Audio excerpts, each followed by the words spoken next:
No eran rebeldes, tampoco malvados. Eran hombres adultos, respetados y confiables. Tenían acceso a verdades que la mayoría de los miembros nunca hubieran imaginado. Hasta hace unos años dirigían reuniones privadas, aplicaban directrices estrictas y ofrecían consuelo a las familias. Pero algo en los pasillos internos de la congregación los hizo vacilar. Las dudas, antes apenas perceptibles, se convirtieron en insomnio. Al final, el silencio se hizo imposible. Y ahora lo cuentan todo. Hombres de Australia, Estados Unidos y Canadá. Pertenecían a congregaciones diferentes, con experiencias únicas, pero hoy comparten la misma conclusión. No se trataba solo de creencias religiosas, era una forma de condicionamiento mental, silencioso, invisible. Cada discurso, cada publicación, cada conversación aparentemente inocua contenía elementos diseñados para influir. Lo que vas a escuchar no es fruto de suposiciones, es un análisis concreto de 5 herramientas utilizadas para moldear los pensamientos, las emociones y los comportamientos dentro del grupo de los testigos de Jehová. Por primera vez, estos antiguos ancianos rompen el silencio y explican cómo la fe ciega se transformó en obediencia, y cómo, paso a paso, esa obediencia se convirtió en control. Pero antes de profundizar en las estrategias, es fundamental saber quiénes eran estos hombres y por qué sus palabras merecen atención. En la organización no hay sacerdotes ni obispos, hay ancianos, personas comunes de entre 40 y 60 años, seleccionadas por la comunidad local, sin título en teología, sin formación profesional. Solo hombres considerados espiritualmente maduros, recomendados por otros y aprobados en secreto por la sede central. A los ojos del mundo son voluntarios. Sin embargo, dentro de la organización, ejercen una autoridad absoluta. Una vez nombrados, entran en una realidad paralela. Reciben instrucciones confidenciales, participan en reuniones internas, acceden a documentos prohibidos para los miembros ordinarios, incluido un manual llamado Pastor del Rebaño.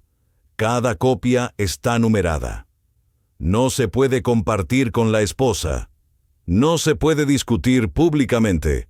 No se puede desviar de las directrices. Se convierten al mismo tiempo en jueces y ejecutores, consejeros y guardianes, influyendo en vidas enteras basándose en directrices ocultas. Si crees que estos testimonios son importantes y quieres que más gente los escuche, dale a me gusta y suscríbete al canal. Este simple gesto puede ayudar a otras personas que aún están buscando respuestas. Martin, un anciano que sirvió durante 17 años en una pequeña comunidad cerca de Ontario, recuerda un episodio clave. No era un fanático, era sereno en sus oraciones y celoso en su ministerio. Pero cuando recibió un artículo que cuestionaba una interpretación oficial, reaccionó con temor, no porque fuera ofensivo, sino porque le habían enseñado a destruir cualquier fuente externa. En las reuniones privadas, todos lo sabían. Cualquier cosa que no proviniera del sitio web oficial debía evitarse. Periódicos, documentales, publicaciones académicas, todo se tachaba de engañoso. Quien mostraba demasiada curiosidad era corregido, y si eso no bastaba, se procedía a visitas específicas para disuadirlo. Solo después de salir, Martin comprendió lo que le habían ocultado. Acontecimientos históricos, cambios doctrinales, escándalos legales. Se le había mantenido al margen mediante una barrera invisible. No había ninguna prohibición oficial, solo un sistema que enseñaba a no querer investigar. Así nace el control. No con amenazas, sino con la idea de que hacer preguntas es señal de infidelidad. Hasta el punto de censurar los propios pensamientos. Jonathan era considerado un ejemplo de equilibrio. Predicaba en el centro de Estados Unidos, con tono seguro y modales corteses. Pero una noche, durante un comité judicial, algo le impactó. Sintió que de su boca salía la expresión espiritualmente débil referida a otro hermano. Pero no parecía realmente él quien hablaba. Esas palabras no salían de su corazón. Eran frases aprendidas. En ese momento lo comprendió. Su forma de expresarse ya no era la suya, era un vocabulario construido, programado.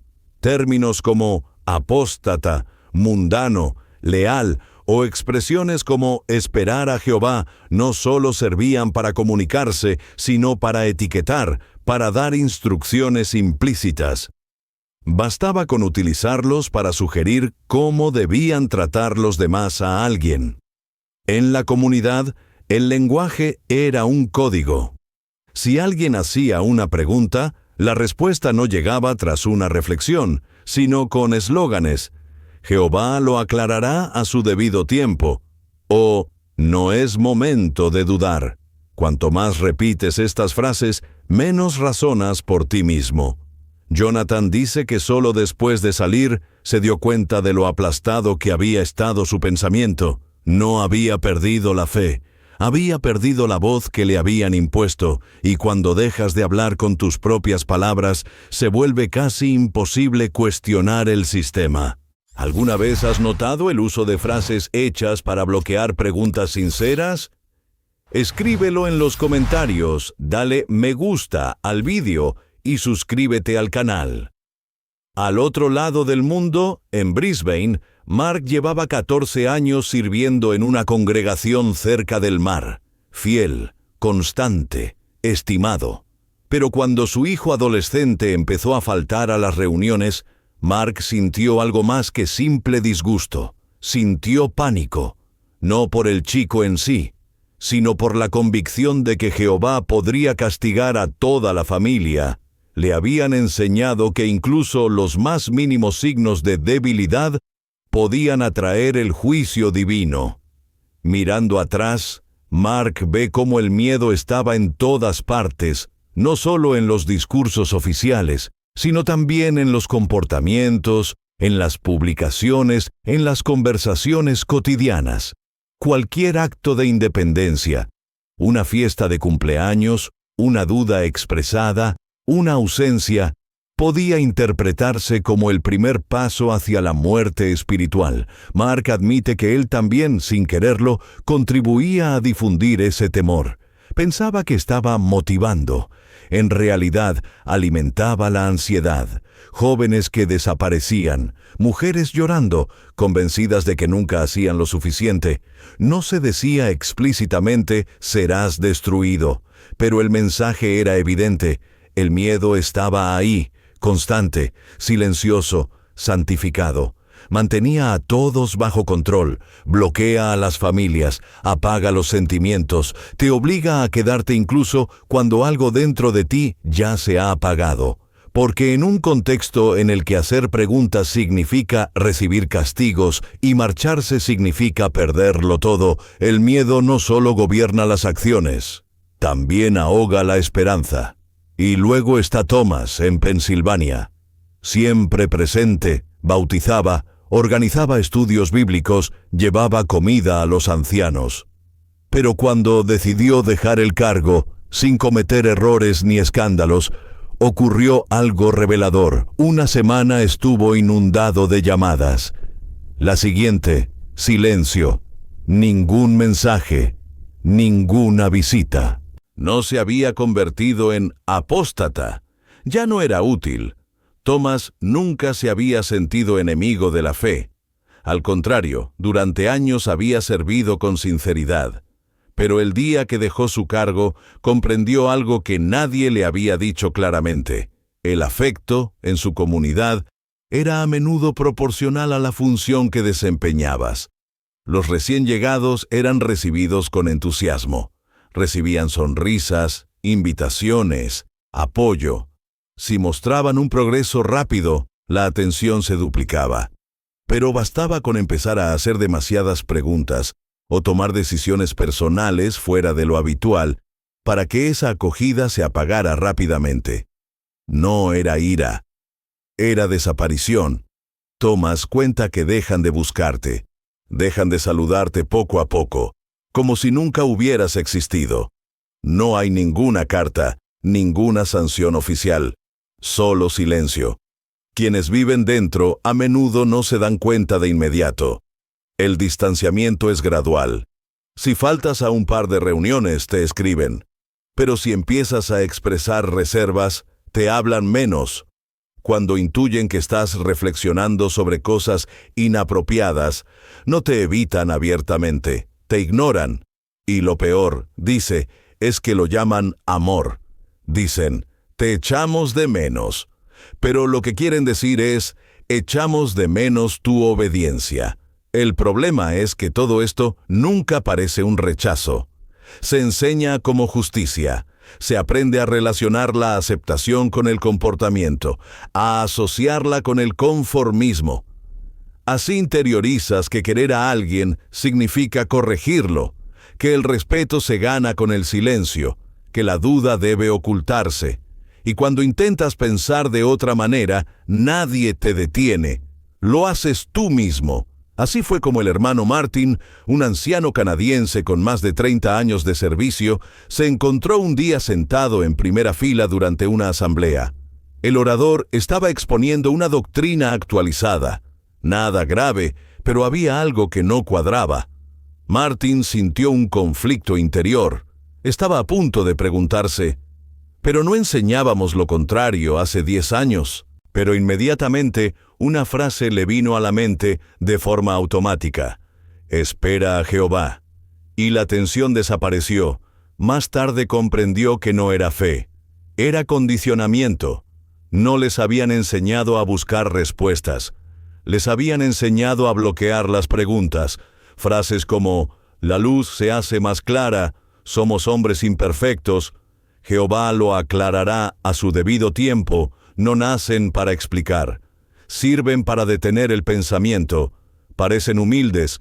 En realidad, crean un escudo contra el análisis. Martin admite que había utilizado esas mismas frases con otros, pero la verdadera herida era cuántas veces se las había dicho a sí mismo. Cada vez que surgía una duda, una expresión prefabricada la borraba. Llegó un momento en que ni siquiera era necesaria la vigilancia externa. El control estaba dentro. No pensabas que no podías razonar.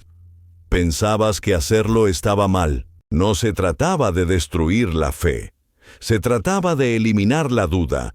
Los hombres que lo guiaban no lo odiaban. Realmente creían que estaban haciendo el bien. Preparaban discursos, ayudaban a los enfermos, acompañaban a las familias, creían en lo que hacían.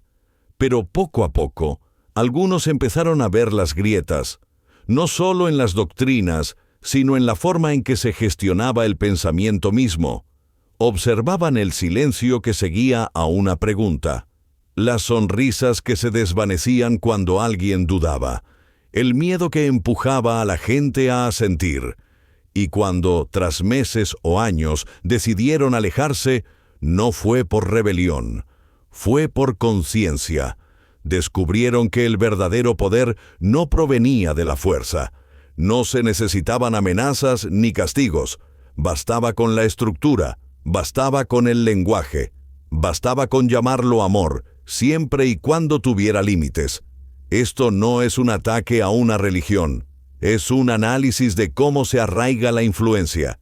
Silenciosa, continua, a menudo presentada como cuidado del alma.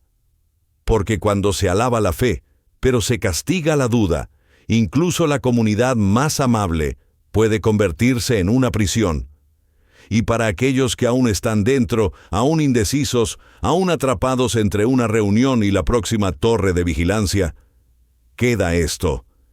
El primer paso hacia la verdad no siempre es ruidoso, es silencioso, es privado. Es ese momento en el que te preguntas, ¿y si las preguntas no fueran erróneas?